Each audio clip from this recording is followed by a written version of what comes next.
that's the question, isn't it? Does technology make us more creative or less creative or both? And I think the answer is both. It depends on what aspect of the creative process. Many architects complain about the education for the next generation of architectural students. And what they complain about is that students are coming out of these 4 or 5 year programs as incredibly gifted craftsmen and craftswomen. They are brilliant technicians. They can model, animate, simulate, and design buildings in a way that is just breathtaking and remarkable. But when the architect asks a student, please sketch something for me. Let me understand your ideas or your thinking process, or produce a bunch of alternatives for me. Often the students, well, they go straight to the machine, they get stuck. And so the technology can in some ways, what technology does quite subtly is it forces us to represent our ideas in some ways as opposed to other ways, and that built-in bias encourages certain types of interaction to the detriment of other types of interaction. So we need both, and I think just as important as having the technical skills, you need the creative skills of ideation, exploration, the ability to tolerate ambiguity, the ability to take and first invite and take criticism, the ability to pitch with clarity, the ability to build the right prototype at the right time. All of these are important creativity skills. And technology can absolutely augment some of those and kill others. It's important to select the right tools at the right time. There's another aspect of technology that we think is having this great effect on our ability to imagine, design, create a better world, and that is our access to information, and social networks and media. And the upside, of course, is that we have unprecedented in the history of humanity, the capacity to collaborate with just about anyone on the planet digitally. The downside is that many of these technologies are truly addictive, and they also seem, according to much of the new science, to shorten our attention span without giving the impression that that's actually happening. There's a study there's a wonderful book called The Shallows, which documents many of these observations. But one of the more interesting ones is if you look at and read the New York Times in a printed edition and a digital edition, it turns out that your comprehension, most people's comprehension, drops by 50% when we read the digital edition compared to the print. That shouldn't be the case, but it turns out that those hyperlinks and ads have a subtle but profound effect on our attention. It's as if we have 100 volts of attention at any one time, and when there are these visual distractions, literally the amount of attention that we're able to put onto the focus of sustained thought diminishes. But we're not actually aware of that. We don't have a mechanism in our brain to be deeply aware of how much attention we're actually presenting. So the net result of information data overload, the net result of the Facebook social networks, tweeting, all these, is that we have this great ability to quickly flit our attention from one topic to another. But what we're losing is our capacity, it seems, to sustain attention. And that's the problem with, I think, many of the creative work, many of the creative tasks that we have to tackle. Some of the great animation, some of the great problems that we're trying to solve require deep, thoughtful analysis. And that's an important, critical part of creativity. I can only speculate to that. So when I speak to students, oh, wait a second, my phone's, where's my phone? Damn, where's my, it's that, right? We have this continual, Linda Stone calls it continuous partial attention, where there's a part of our minds that are hardwired to pay attention to what's shiny and next. And so, and we see it at events and conferences, where people look around continually to see if there's someone more interesting than you to talk about. Well, that seems to have become almost a persistent state of mind for many of us. And it's the impact of these small social internet-connected devices that is changing cultural behavior.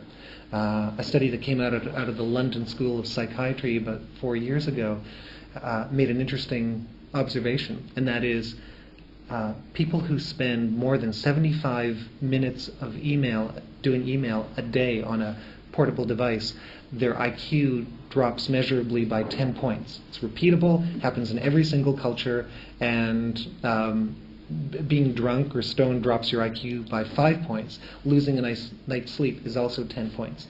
So it's pretty dramatic. And the reason is that we get into modes of thinking. Actually, our brain goes into a particular state where we want to see the next thing, the next thing, the next thing. And so my challenge with many students is to put your attention from there, wherever that is, to here, and keep it there for as long as you need to.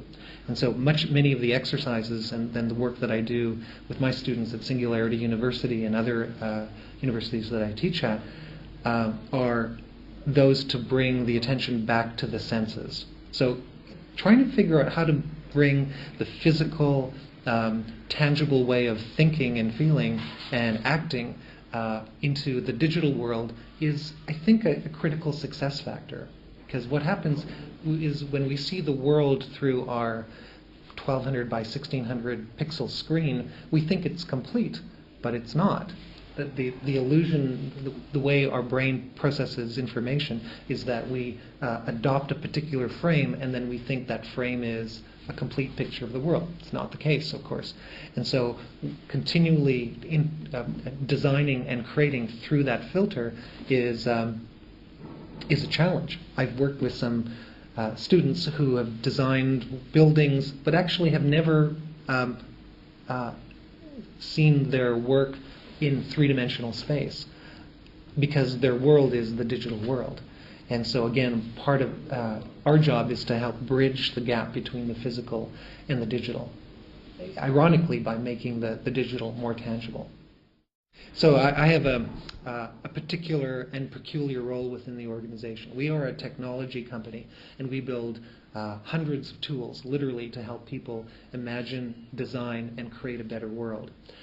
I think my role is largely to help not equip people with the right tool set, but to help them identify and perhaps develop the right mindset. So clarifying what are the problems that they're trying to solve, and then introducing the right tools, getting the why clear first before doing the how and the what. So the challenges I think that we are facing and that I grapple with is information overload and lack of clarity of what we're actually trying to do. The world is getting hotter. The world is getting hotter very likely because of human interaction. The world is becoming more crowded. More people, as of last year, live in cities than they have in the past.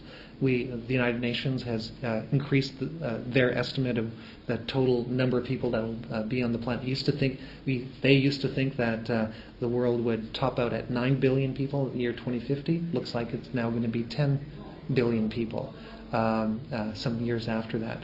What impact will that have on sustainable life? What about water? What about the right kinds of economic models or even social models? Well, these are big, broad issues, and we don't solve these issues. We help produce the right tools for our customers to solve these issues. So, but we have a trajectory. Our organizational vision is, I already mentioned it, is to help people imagine, design, and create a better world.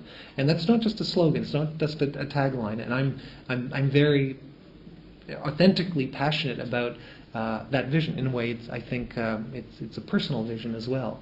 To imagine is what? It's to form an idea or a conception of a better world, of another way of another solution that doesn't exist. A pair of running shoes that no one has seen before, that say has zero carbon footprint, or a new type of bridge or new way of creating or transporting energy. That's the imagine part, and that is freely that we want. And we're interested in helping our customers see the best possible solutions for their challenges. Design is about creating the right kinds of prototypes to bring those ideas into reality. And so our tools are all about helping people create the digital models, the animations, the visualizations, the simulations of everything from buildings to visual effects for movies. And then the third part is the majority of our customers actually build something tangible, actually build out the right the output, physically fabricate them. And there's this, what I'll be talking about in my talk is there are a new generation of printing technologies that will revolutionize the creation part. We're all familiar with laser printers, and you can take a drawing or an illustration and print that out. Well, there's now a generation of 3D printers that can physically print out three-dimensional plastic shapes. But it's no longer plastic. It's now metal and glass and wood and silk and dozens of materials. And it's no longer small objects. One can print much larger objects, like panels of cars. And in fact, entire cars or chairs can be printed out. And there's a new generation of printers that are actually able to print physical buildings, multi-story buildings.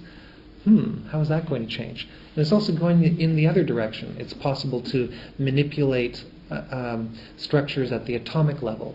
There's a version of Maya called molecular Maya that's produced by Harvard, one of our partners there, and it introduces a module of quantum forces, something called the van der Waals forces and others, where you can quite literally design structures that will, like little magnets, kind of snap into place. What we found is the best building material is DNA. So DNA is not only a programming, but also a building structure. DNA is a structure that actually can bend and can be programmed to bend at certain lengths. There's a mathematical formula that says that any three-dimensional object can be described by a one-dimensional line bent into certain directions.